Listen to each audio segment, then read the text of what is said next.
Hey y'all, I'm back and I have some paranormal stories for you guys. We're getting into the hotter months of Arizona. It was like 60 degrees 2 days ago and now it's 100. So I gotta turn the air conditioning off, which means I'm gonna die, which means we're gonna get started. This first story says, my husband's darkest adventure with my ghost sight. So I've always been able to see ghosts, hear them, and feel them. I should start that our house has a portal and a back bedroom. We keep that door closed most of the time and my animals won't go back there. The hallway itself is dark with no windows. However, that room has a street light right outside of its window.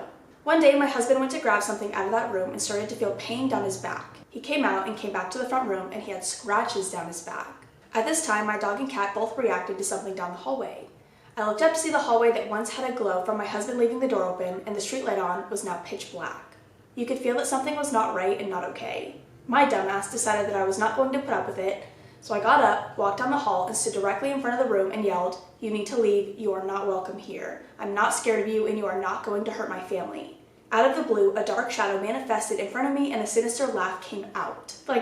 That's the most terrifying visual ever. So I screamed out of my lungs that it is my home, I was not scared, and he was not welcome. A rush of air flew by, the light came back into the room, and the air felt cleaner. I came back into the living room and my husband was just staring at me. Since then, it's just been shadows that come and go, but nothing negative like that night. That one was really short, but I had to read it because I read the part where it was like a shadow came and a sinister laugh, and I was like, ugh, shut up. And then this one just says, real scary ghost story. Apologies for the longness, I tend to over-explain. So I've been living in the US for most of my life, but when I was 14, I was sent to England to live with my dad. My best friend Josh was left back in Jersey though, along with my mom and a couple of my siblings. Naturally, when I was about 15, I got to go back for the summer to visit. Josh had been hyping me up on the phone about his grandparents' sick-ass cabin, and I was hella excited. I did spend some time with my family, but Josh and I got going to the cabin as soon as possible. We went alone. It was located in a fairly boring place, and when we got tired of going swimming, we decided to explore the area further. We ended up finding a couple old shops, and I forced him into an antique store. We ended up finding a doll for only like $5. Yeah, I bet you know where this is going now. I'm not joking when I say this thing was a bloody clown. Anyways, we named the thing Timmy and brought him along to some secluded staircase. Now this is where I went awfully wrong. His ring finger was already broken off since the thing was old, so edgy little 15-year-old me, who was recently introduced to punk rock, decided it would be fun to break the middle finger off as well and make him do the thing. In the process, I did break his thumb, foot, and the skin on both of my hands, but I did succeed eventually, but at what cost? So Josh and I head home for the first few nights and nothing happens, but that's when the puking starts. My mind obviously went to the worst possible option, panicking and telling Josh that my malrotation was coming back after 15 years. He told me I was overreacting and I definitely was at the moment, yet it was about to get much worse. I woke up with random cuts, I was puking like before, I was generally way more anxious than ever, and I'd always get these awful cramps that I can't even begin to explain. Nor Josh or I believed in the supernatural and none of us blamed it on the doll before this final event. Very spooky. So it was a late night and we were up, half asleep, sitting on the kitchen floor with one single light on, just talking about anything and everything. All I wanted to do was go to sleep, but Josh was in the middle of a rant and he was my best friend after all. Suddenly, I hear the radio playing. I thought I'd been too sleepy to realize it before, so I just get up to turn it off. I sit back down and sure enough, in a couple seconds, I hear the same distant tune. It was so quiet, but it was there. I get up once again, thinking I didn't hit the correct button before. I sit down for the second time, and sure enough, I hear the same song once again. This time both of us are weirded out as I get up to turn it off. We slowly get talking again, passing it off on horrible finger coordination from my side. Now, you remember that one single light that was on? Yeah, that went off. Now, this was way too much for us. We'd been playing hella hard, and we didn't have to say anything to each other before getting up and running off to his room synchronously? I don't know if that's a word. Now, you know when you run from someone or when you're really scared, that adrenaline feeling you get? That kicked in as we ran to the room. It was the last room on the hallway in the house, and as soon as we got in, I slammed the door shut, and in that same second, guess what we heard? Footsteps. Running footsteps up the same hallway, just behind us. As if all of that wasn't enough, to top it off, we hear a massive bang on the door I'm standing to lean up against. The door doesn't move, but it is so loud. At this point, I'm wide awake, fucking sobbing on the floor, and Josh is trying to phone his mom to pick us up while trying to comfort me. She was pissed, but she did come and get us, and short said, I haven't been to Jersey in 2 years now. I'm 17. Wait, so okay, you think it was the doll? Did the doll do anything weird? Like, did you find the doll? Because when you were saying there was running down the hallway and there was a bang on the door, I was expecting you to open the door and the doll just like be there. But you know what, I'm gonna blame the doll too, because That seems like the most obvious explanation. This next story says, I thought my haunting was over. Hi guys, this is my first post on here, but I've been an avid cjades fan for a while, so I finally decided to share some of my encounters. I'll start from the beginning. When I was about 11, I lived in a house that my family built, as we were pretty well off at the time. We had demolished the house that was there before. It always freaked me out, but my parents insisted the woman who lived there before was still alive, no one had died on the property, and I was just seeing things. Anyway, being a trend follower, I had American Girl dolls. I had two, one that looked like me and another of the trend ones. I would put them in a glass cabinet at night, and I started noticing that in the morning my cabinet would be wide open. My mom told me that the cabinet just popped out sometimes, but it really freaked me out, so I put them in another room and stopped playing with them. One night, when I had them in the other room, I woke up around 3 a.m. to blaring music from my alarm clock.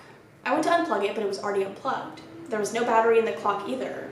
It was really windy in my room and stuff was flying around. I had one of those sliding closets that were both mirrors, and I was terrified to look in them. So I shut my eyes and opened my bedroom door. Down the hallway, everything was completely silent and not windy at all. I don't know, but that might have freaked me out more than my room doing all that freaky stuff. I ran down the hall to my parents' room and I didn't look back. Another time, at the same age, I went to a church where my mom was singing with my friends. We had to go to the bathroom, so we asked this old man where it was, and he said, the basement. We went down there, and it was like a daycare center, and it was super creepy. My friend kept freaking us out intentionally by saying stuff like, I hear little kids laughing, and all that, but when we left the bathroom and tried to get back upstairs, there was a giant dollhouse blocking the only way out. It was there before, but on the side of the room, not blocking anything.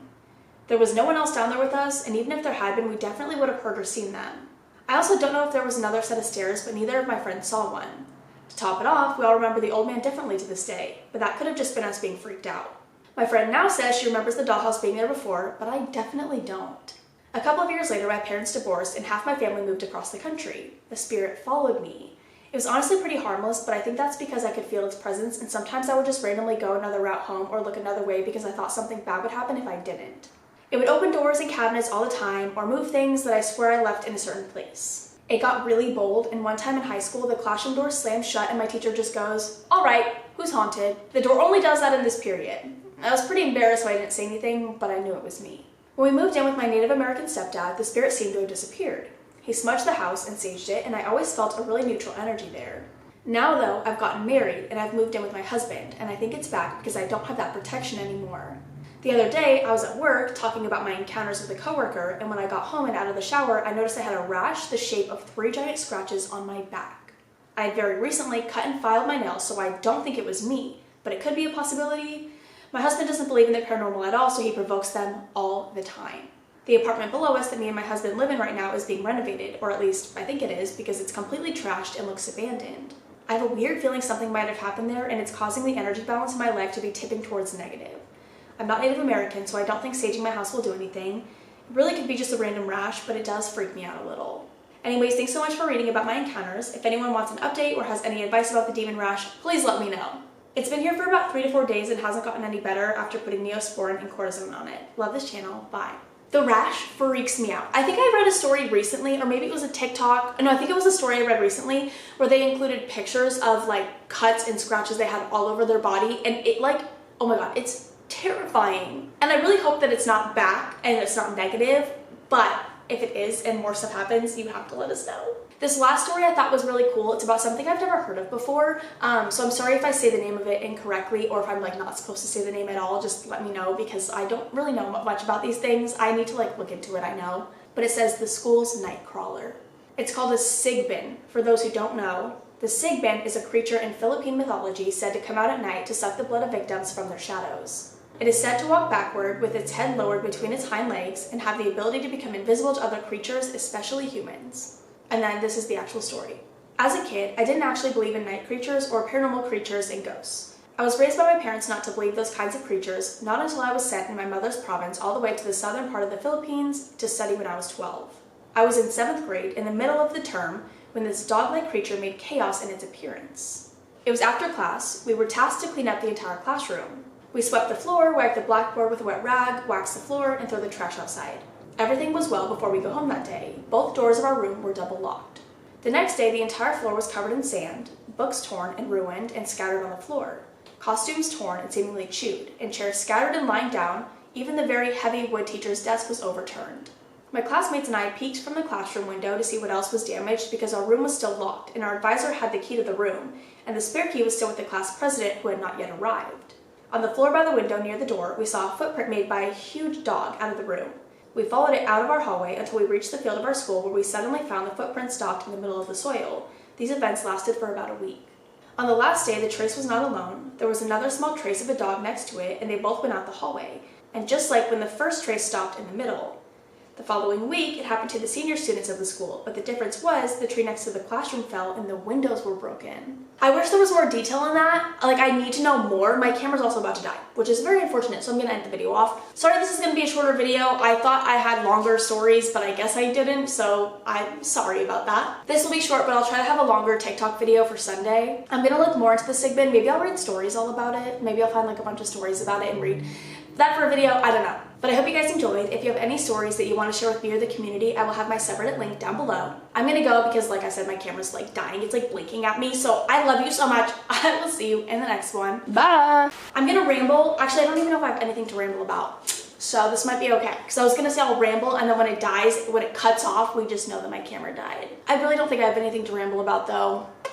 I haven't really done anything. And there's like a huge bus or something right outside the window and it's loud. I don't know if you can hear that, but it's loud. I got a bunch of stuff at Goodwill the other day. I would show you, but it's in the wash. And then I forgot to put it in the dryer, so I have to rewash it because it's going to be stinky. But I got these like really cool cargo pants and then these like cream, like, not like slacks. They're kind of like, I don't know what they are, but they're like big baggy pants. But I got these really cool cargo pants. I'm going to post an Instagram picture of them eventually. You'll see them. But yeah, I'm going to go.